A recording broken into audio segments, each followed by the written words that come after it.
The Marching Roundtable is proud to be an official media partner of Drum Corps International. Thanks for coming to the Marching Roundtable YouTube channel, sharing great information to help you succeed in all the marching arts. While you're here, we hope you'll subscribe. Hi, this is Tim Hinton, the Beast of the Marching Arts and the host of the Marching Roundtable podcast.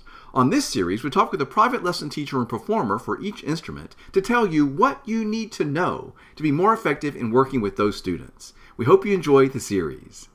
This whole term of the break is really a negative term, and it creates a lot of fear and angst in many students. I've actually seen directors make a very big deal about it, saying, "Ooh, next week we're going to go over the break, so everybody be ready." For a clarinetist, this can actually not be that stressful. It really is not that big of a deal if we address it a little bit differently. Speaking to the corners that Carrie was talking about, that is another area that I think a lot of people don't realize how important having firm corners is to playing clarinet. So your corners need to be pushing in and they need to be engaged. Like when I'm playing, I will poke my corners with my finger or with the end of a pencil or something to show students that my corners are not wiggling around. They are firm and engaged. The embouchure of the clarinet is 360 degrees around the mouthpiece. I think a lot of students, and maybe even some directors, I'm not sure, think of it more of, both the jaws, like an alligator kind of clamping down. And we don't want that pinching. We don't want biting. We want 360 degrees around, and that'll create a more open tone as well. We have to teach them what to look for and what to feel. Because they don't know. And of course they won't know. They're students of music. We're not born to know if we're in tune or not. We have to help encourage them and show them what that means. And so giving them these little tools to check themselves and how to regulate yourselves while you're practicing is so positive, so that they feel like they can have control of that. And just to kind of wrap this up, if you're hearing that your clarinet students are flat, or if their tone is not focused, or if they're not getting those high notes out, it's probably a tongue position issue. So it really heals a lot of things. This podcast is sponsored by FJM, Fred J. Miller Incorporated, found at fjminc.com. Hey everybody, welcome to the Marching Roundtable podcast. This is Tim Hinton, your host, the Beast of the Marching Arts, and we are all about clarinets today, everybody. And I have not one but two ringers on the line today. Carrie RavenStem is here. Carrie, how are you? I'm great. How are you, Tim? I'm so good. Thank you for being here. And Sarah Alexander's with us. Sarah, how are you? Doing well. Thanks for having me. Absolutely. So they got up early to talk to me on a Friday morning, everybody, and we are talking about, if you're a band director or an instructor standing in front of the band and there sit the clarinets, what do these really smart private lesson teachers and educators want you to know? And that's what we're going to talk about. Before we do that, Carrie, tell us a little bit about who you are. Sure. My name is Carrie RavenStem. I'm a professional clarinetist. I'm a Bakun performing artist, and I'm a Silverstein aspiring educator.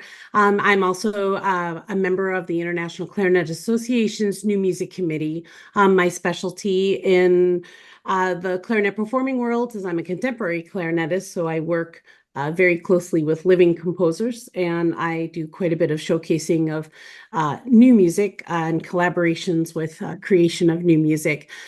Here, as far as education, my forte is I have quite a large private studio, and I teach all ages, all levels of clarinet, and then I teach at several different schools, middle school all the way through high school. And then I brought in for master classes and coachings through the universities as well too, especially because of the artist level. I get invitations, so I do some traveling as well. Oh, wonderful. So you just have nothing going on, really. Like you have lots of free time. No, I'm good. How cool, though, that you have all those levels of performance and teaching and all. It's super exciting. All right, Sarah, tell us where you are and what you do. Sure. My name is Sarah Alexander, and my primary job is teaching private clarinet lessons to about 50 students, ages 6th grade through 12th grade in the Avon, Indiana area. So I also enjoy working with the Avon High School Marching Black and Gold. This being a marching podcast, marching is one of my pastimes and enjoyments. I substitute with some of the local orchestras, and I'm also a member of the International Clarinet Association's Youth Involvement Committee. So really just getting the youth involved and passionate about the clarinet is one of my biggest joys. Okay, wow. And sort of like Carrie, I guess you couldn't find a really great band program to be a part of. I mean, good grief. That program at Avon is amazing. Please tell Matt Harloff I said hello. It's one of, I think he's just awesome. So how lucky you are to get to work with those students and how lucky they are to have you. Well, and I feel lucky to have both of you on the line today. So all I told him, everybody, was figure out what would you want an instructor or a band director to know as they're starting to work with the clarinet section. So Carrie, I'll just randomly start with you. What's the first thing that comes to mind that you wish they all knew? Probably the biggest thing that I hear when I go into classrooms is when band directors begin, the very first thing they ask me to do is please work with your students, work with these kids about going over the break. And this whole term of the break is really a negative term, and it creates a lot of fear and angst in many students. I've actually seen directors make a very big deal about it, saying, "Ooh, next week we're going to go over the break, so everybody be ready." For a clarinetist, this can actually not be that stressful. It really is not that big of a deal if we address it a little bit differently. The term the break is actually not a scientific term. It doesn't really have anything of value. It really is just a slang term that has traveled over the years about us getting so angry that we just want to break our clarinet in half because this is a hard move. There are some people who have tried to explain it and scientifically explain why it's called the break, but really it's a matter of we are going from a short fingering, which is A, to a very long fingering, which is B, which is all the fingers. And so when I'm working with very beginner 6th grade clarinetists, instead of teaching G and A as open, we teach keeping right hand down immediately to make G and A not open and absolutely short, but making it a medium fingering so that there's some stability here. There's stability in the embouchure, so that way the clarinet is not wiggling all over the place, because when they go from G to A and then to B, we get this and then all the squeaking happens and the holes begin to leak because fingers move. And I've had quite a bit of success with students starting with the G and A with right hand down. And you can always fine tune, which fingers you want to keep down based on your instrument and what is good for the resonation fingerings.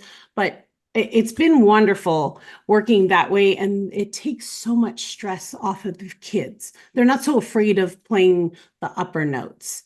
And I think that's probably one of the primary things that I get attacked with when I walk into a band room. And when I have time to talk to the kids and to kind of calm that fear down, they realize that, oh, okay, well, it's just this. And I'm like, yes, it's just this. And I think if we addressed that in a more positive way, there would be so much more success and so much more joy about everybody playing in the upper register than this absolute fear of being first clarinet. Yeah, that's so interesting the way you address that, because I think you're right. We're sort of setting them up to think they can't do it. And geez, what a number we're doing on those kids. So Sarah, how would you like to weigh in about the break? Yeah, I think the way we talk about it is really important. So I rarely say crossing the break with my students. I will either say changing registers or moving from a few fingers to many fingers. One of those verbiages instead of saying crossing the break. But the biggest deal is their fingers actually sealing the tone holes. So I will have students start with C, like ledger line C, the lowest C on the instrument, and just walk their fingers down one at a time to get to the lowest E. So ledger line E way below the staff. If they can get down there with sealing all of the tone holes, then they will be able to play across the break, as we say. But a lot of times the fingers are not actually sealing those tone holes. If you look at the instrument, those right hand tone holes are actually larger than the left hand tone holes. And so especially that ring finger tone hole tends to be on the right hand ring finger tone hole tends to be the hardest one for students to seal, especially if they're younger and have smaller hands. And that ring finger is so challenging for us to have autonomy with, because the middle finger, the ring finger, and the pinky are actually all connected in the hand by one tendon. So when you move them, they are not independent. So this finger it's already set up for some difficulties. So yeah, Sarah is absolutely right about that right hand ring finger. That's a tough one. So what a great idea to do that walk down and really focus on that, Sarah. That's awesome. So it's really a matter of getting those younger students to get comfortable and learn how to really make sure they're sealing those holes completely. Yeah, absolutely. I think so. Now they also need to be using enough air on those notes and things as well. There are a few other factors, but yeah, in my experience, if they can get those low notes to speak strongly, a lot of times then when they're playing those lowest notes, I will reach over and just bump their register key, and the higher note will pop out, and they will be so surprised that they didn't have to add pressure. They didn't have to change their embouchure. Really, nothing needed to happen besides just moving their thumb. So very cool. Okay, so everybody, this is probably gonna be my big takeaway is let's change our language around this, and let's not set kids up to be afraid and expecting to fail. There's no reason for that, right? So that's something we can all just get over from the beginning. All right, I love that. Sarah, what else did you come in with today? Yeah, I think the biggest thing that pops in my mind for getting your the most amount of improvement the quickest from your clarinet students is making sure they have the correct amount of mouthpiece in their mouth.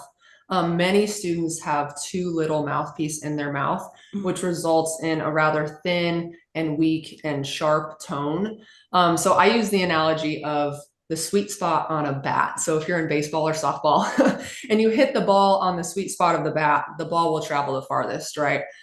So your mouthpiece also has a sweet spot, as I like to call it, where you'll get the maximum amount of reed vibration and therefore the maximum amount of resonance.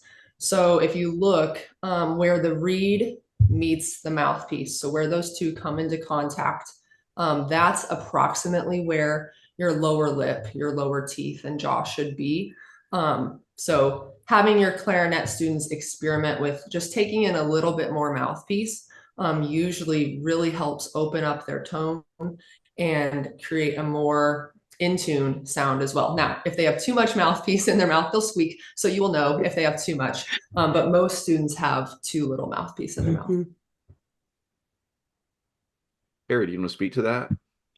Yeah, I agree. And you can see that, you can physically see that as well when you're on the podium, because you can see them pushing really hard, and sometimes they get puffy cheeks or red face because they're when they're too high up on the tip of the mouthpiece and the tip of the reed, they're essentially closing it shut before they even get it to vibrate.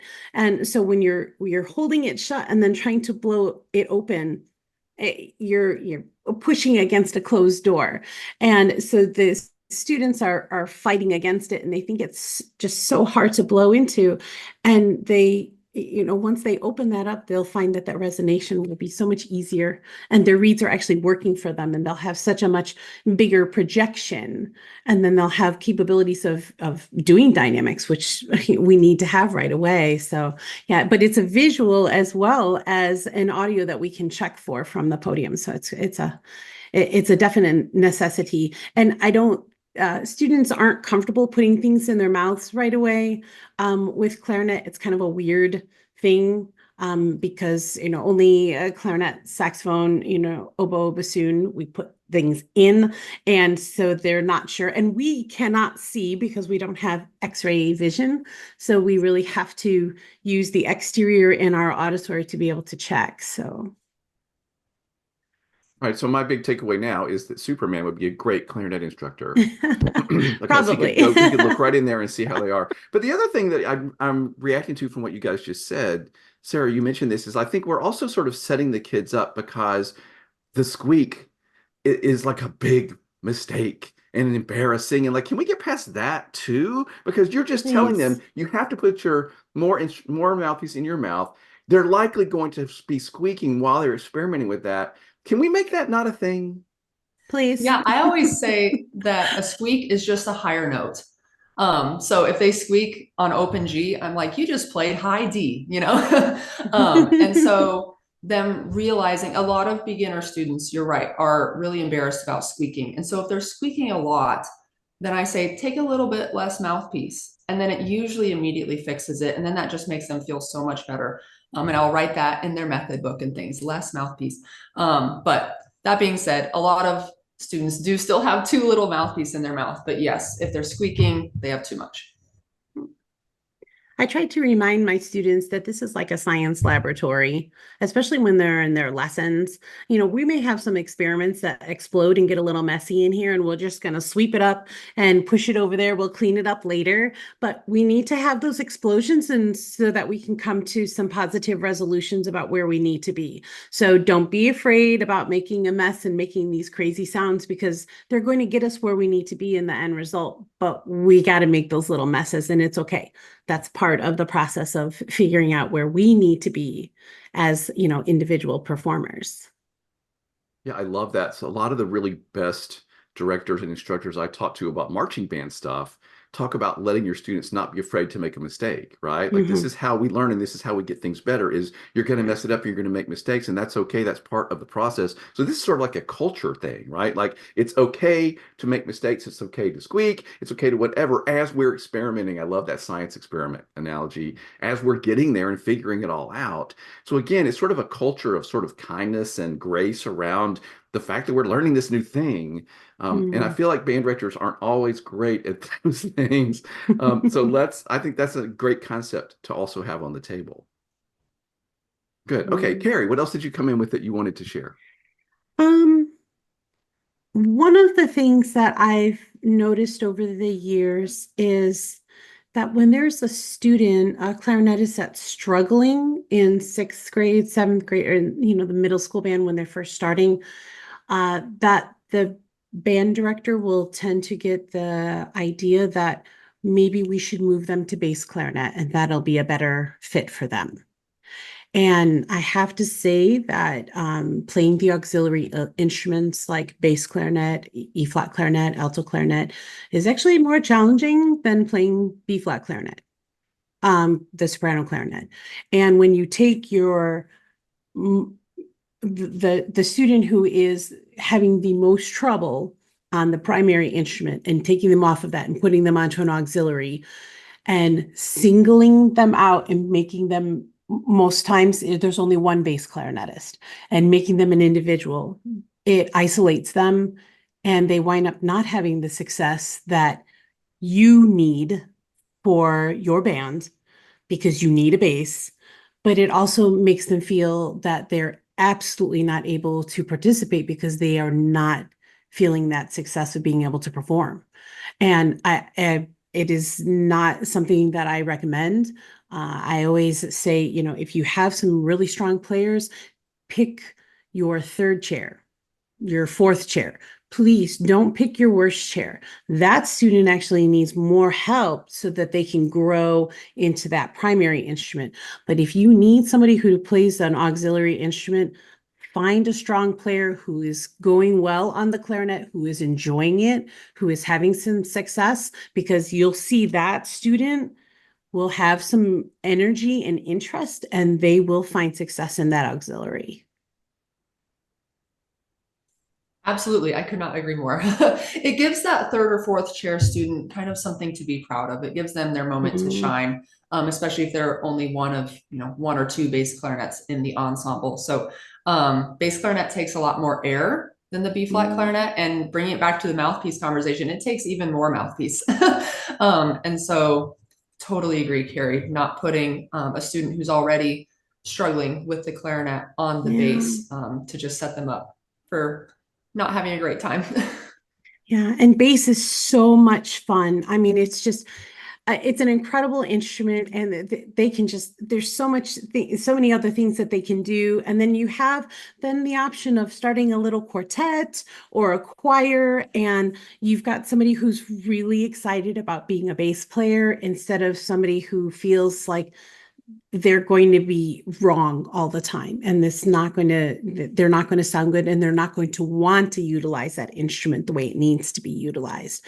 So yeah, I'm always looking for someone who's a really strong player that, ooh, maybe this person would be interested in moving, because I see that just as a total positive, and then they would stay with the instrument all through high school as well, which is always also something that we're looking for, that longevity of that musician as well. I'm And a lot of wondering times if those students will identify themselves as well. They'll be like, ooh, I heard the bass clarinet, or you mentioned this, and they'll just really be interested, even from a pretty early age. And so a lot of times they will bring themselves to the forefront. I wonder if this phenomenon of moving the struggling player is because they think about trumpet kids that way. Like band directors tend to take that kid that's really struggling on trumpet, and they end up as a really good euphonium or tuba player. I'm wondering if band directors make this sort of correlation and it's not a good one. I don't know, just mulling that over, wondering if there's any logic to that thinking at all. Doesn't matter. It's just an Possibly. aside for me. Who knows? Okay, Sarah, let's another nugget for people. What do you have?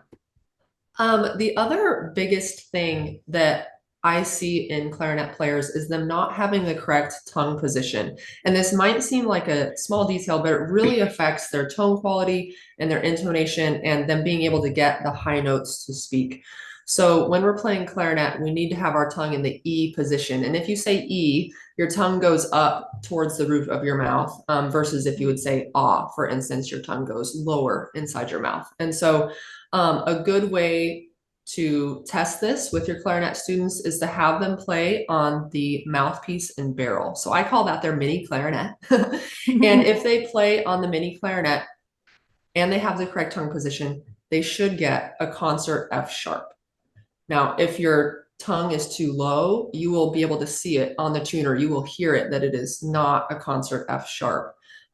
So having students say E, having them hiss like a cat, having them do anything and putting the tuner in front of them so they can visually see that, oh, my tongue needs to go higher inside of my mouth. I really emphasize that with all of my students, because if their tongue is not in the correct position, then a lot of things just will not work as well as they need to. Yeah, that makes sense. Carrie, do you want to weigh on it at all? Oh, yeah, that's 100%. And I noticed that, and probably you as well, Sarah, that when we start working towards the altissimo register, for some reason, they feel like they need to open their throat and the tongue begins to drop down in the back. And that is where it's most essential that we continue to reinforce the E and keeping that tongue high, because, as soon as we start getting to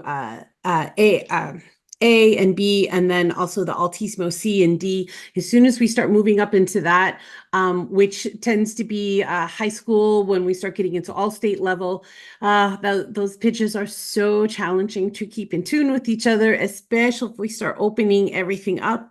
And so just reminding and going back and just, reaffirming that we have to keep that tongue position high through all of the registers. And I sometimes will take articulations out of exercises and have students slur them to remind them, number one, to keep the tongue position in the same position at all times, no matter what. So when they're working scales in different octaves, to keep that tongue position and the airstream and the pressure behind it the same. So that way the intonation stays the same between all. And then they have to go back and then they start to hear, I think I moved my tongue here, because they now are realizing and they're in tune with what they are not playing in tune. And then they can go home and they practice with a little bit more knowledge, and they're actually practicing like in the moment instead of just going passively. Yeah, slurring in exercise is such a great way to make sure the tongue is in the correct position, because a lot of times the articulation can get in the way. And a lot of well-meaning band directors, especially if they're brass players, will use daw or taw as their default articulation for the whole ensemble. And actually for clarinet and saxophone, you need a D or T articulation. So whichever of those two you prefer is fine, but the D or T will get that tongue position that you need rather than a daw or taw. And I actually marched trumpet and drum corps as well, so I totally understand where those band directors are coming from with the daw and taw, but that doesn't work for the entire ensemble. Well, there's an interesting nugget. So where did you march trumpet? I marched Blue Stars. How awesome for you. Wow, you guys are both so ridiculously talented. I mean, I knew I had a good pair here, but this is super exciting. Okay, so to me, this is one of those concrete takeaways that if I don't know a lot about clarinet, okay, students are struggling in that certain range, check the position of the tongue and tell them not to change it. Is there some sort of reason that you think they tend to open up too much and change that when they go higher? Do you think they think that helps them get the note out or something? I think it's just kind of unnatural to have our tongue that high in our mouth. We don't really do that in any other area of our life or when we're speaking, really. And so I like to say, your tongue should be in a rainbow shape to give them that curve idea. So I think it's just something that they haven't had to do before. And if they haven't been told or taught it, then how will they know? Okay. Another great way to see it too is when you're sitting next to them, like obviously when you're teaching privately, a lot of times you'll sit next to the student on the side. You can actually see it move, and you can see this whole part of their throat drop down because their tongue has moved down. And so every once in a while I'll say, can you put your hand here and move your tongue, flatten your tongue and say D and then say duh. And they can feel this whole area of their throat move. And I say, that's what I see when you change your tongue position. And they're like, oh my gosh.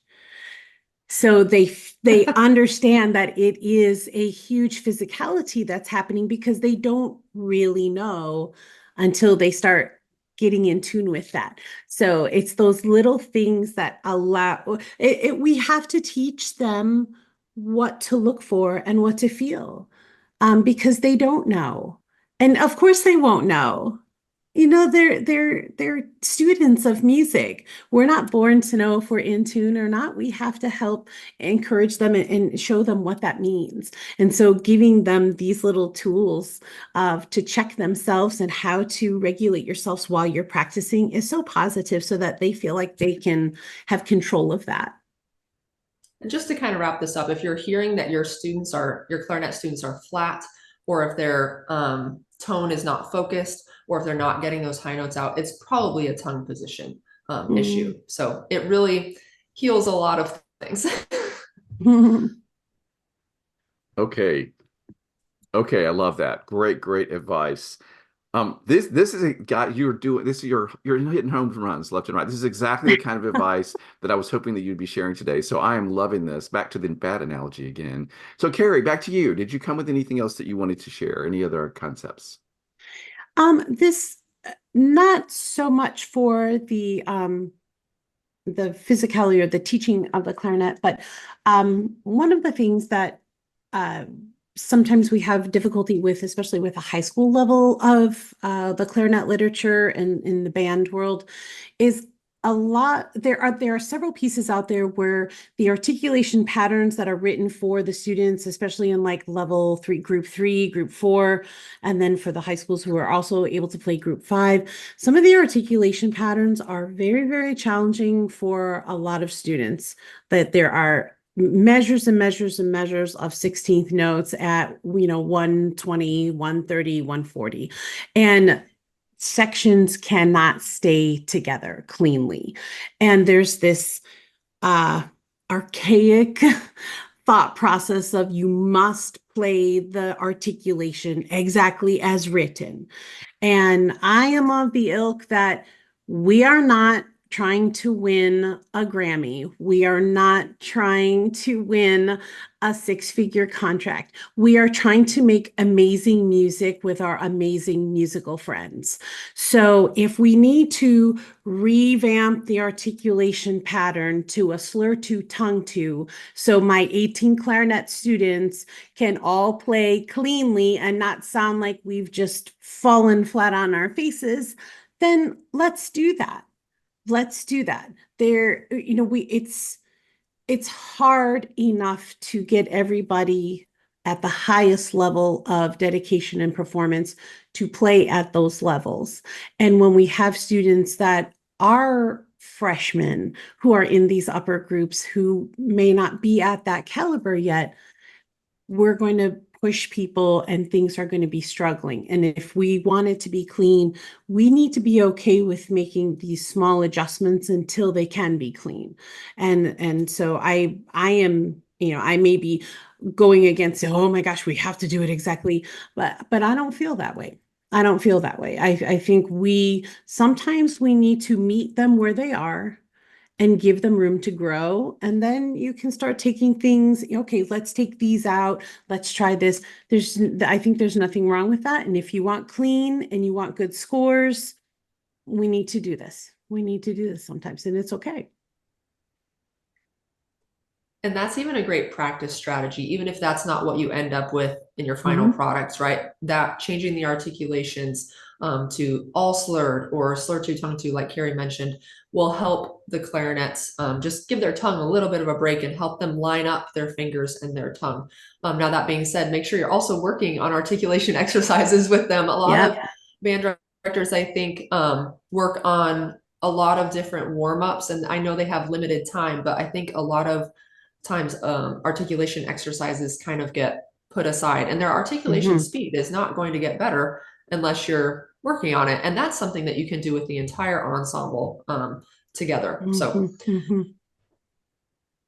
okay, I love those. I love both of those, all of those comments. That all makes perfect sense. And Carrie, I do want to reinforce what you're saying. When I was a band director and I was standing on the podium and I'm getting ready for my big concert festival and I'm going to be rated and everything, I had to constantly remind myself, they have a score, but they're not gonna. It's about, how does it sound? Does it have a beautiful sound? Am I making music? Is it exciting? I'm gonna get that superior rating, right? They're not gonna like dock me because I decided to change some articulations.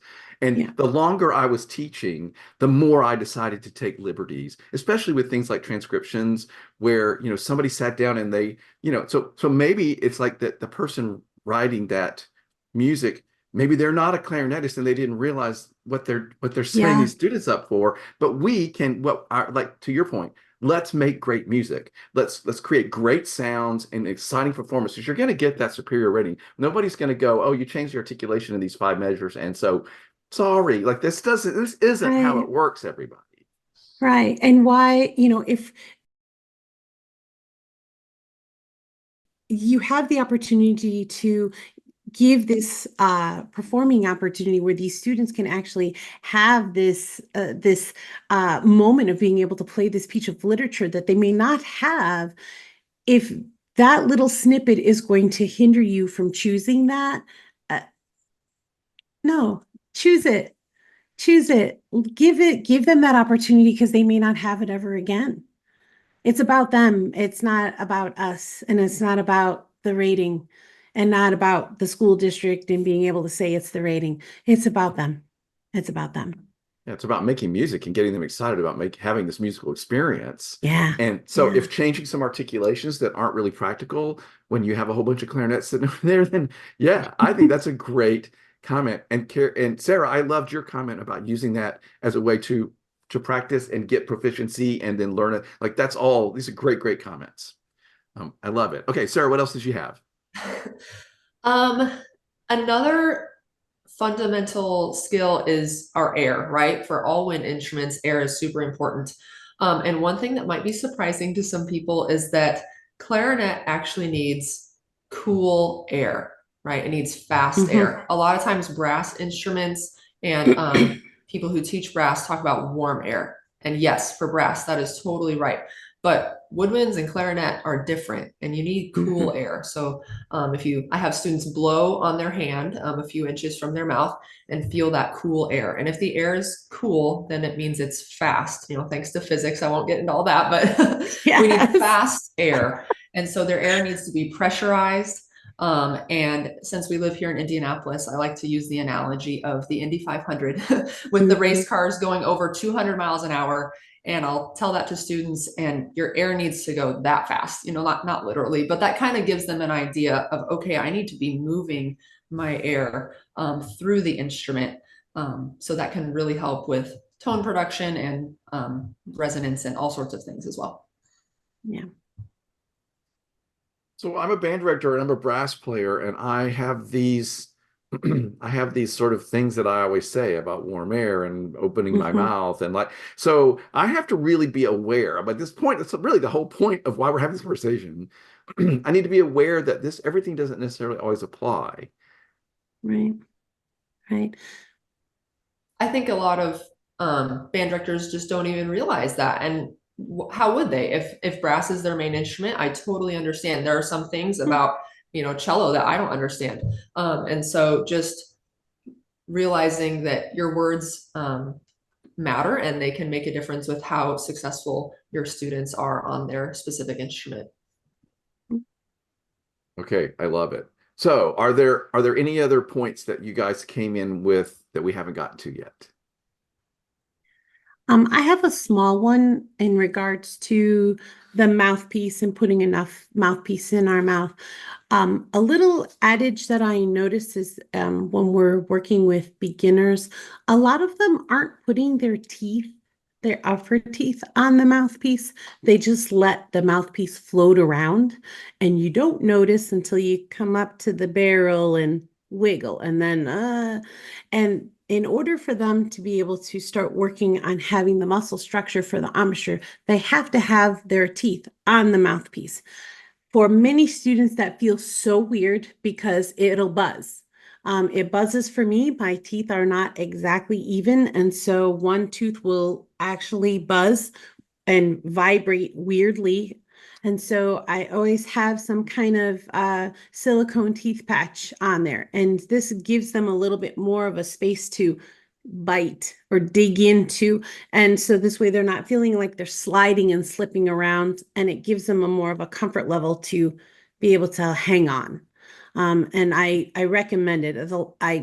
So many students just let it float around, and we don't notice until they're in high school. And it's like, oh goodness, no. And as soon as they're able to hold on with the upper teeth, then the mouth embouchure and the muscles they gives them that anchor so they can really start to work on their corners, and that helps the intonation for the altissimo register, and everything starts to fall into place.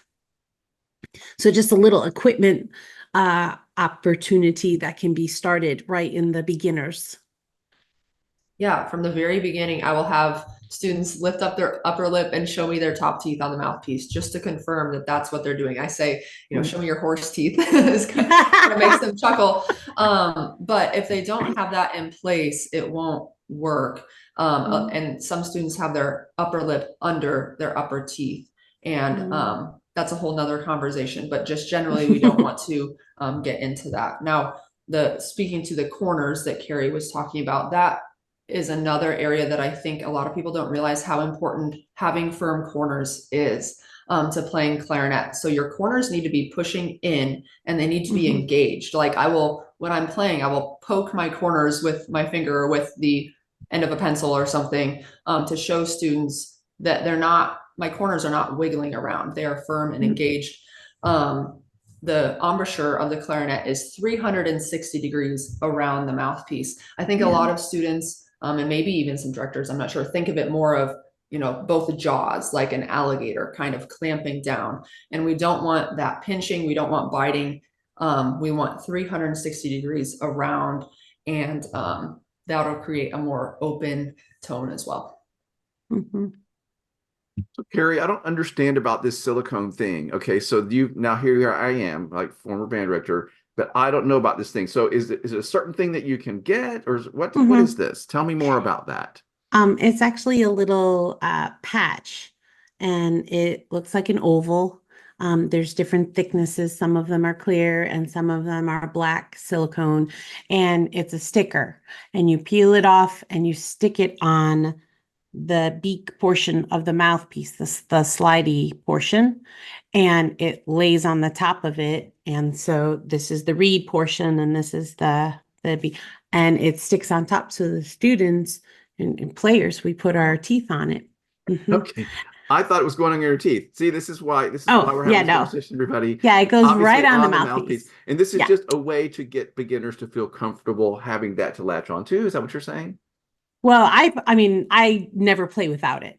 So, Oh, okay. and many of my friends don't play without it. I mean, and that's why there's different thicknesses and different materials that it's made out of. So some people love them, some people don't use them, but I have found that when I'm using them, especially with the beginners, they do not hesitate to put their teeth on the mouthpiece, and then we can be successful right from there. So. And they're very inexpensive. You can get a Mhm. pack of many of them for just a couple of dollars from wherever you get your music supplies. So just search Mhm. for clarinet mouthpiece patch, and Mhm. you'll find them. Yep. And they use them for saxophone as well too. So they're fantastic. And then when they get little gross or the kids get sick, you just peel them off, wash off the mouthpiece, and then you just put a new one on. They also help the mouthpiece last longer so you don't get teeth marks in the mouthpiece. Mm-hmm. And they help create a better, more open embouchure, all sorts of things. Yeah. Practical advice, everybody. This is very nuts and boltsy. I'm loving it. I'm loving it. Okay. Anything else before we end the conversation? Any other tips or thoughts? We've covered a lot of stuff, which has been great. This is totally different direction and really small, but just have your students remove their reed after they play when they're putting their clarinet away. Take the reed off of the mouthpiece.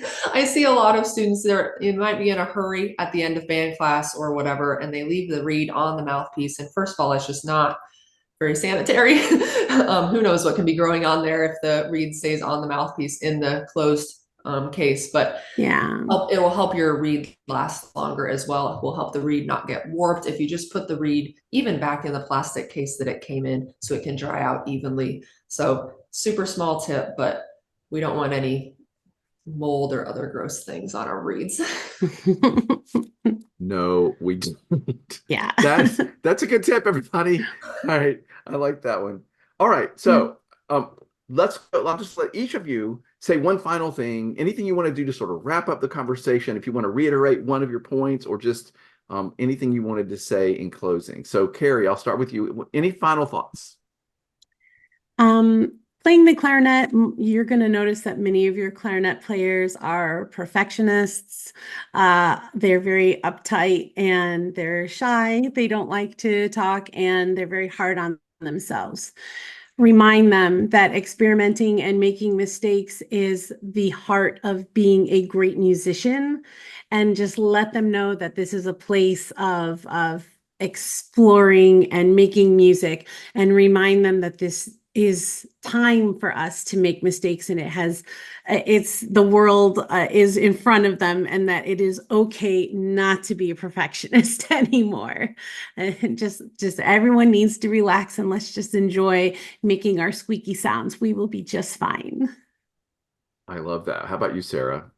It sounds like you were describing me, Carrie. I must be a stereotypical clarinetist, but I totally agree. I think clarinetists can get kind of a bad rap of, being not great at high notes and being squeaky and out of tune and who knows what. But if you give your students the tools of using fast air and having that high tongue position and just having the right amount of mouthpiece in their mouth, that can really help them not only succeed at their instrument, but just feel better about it as well. They will like how they sound, and then they will therefore enjoy playing a lot more if they have some of this information to help them sound their best.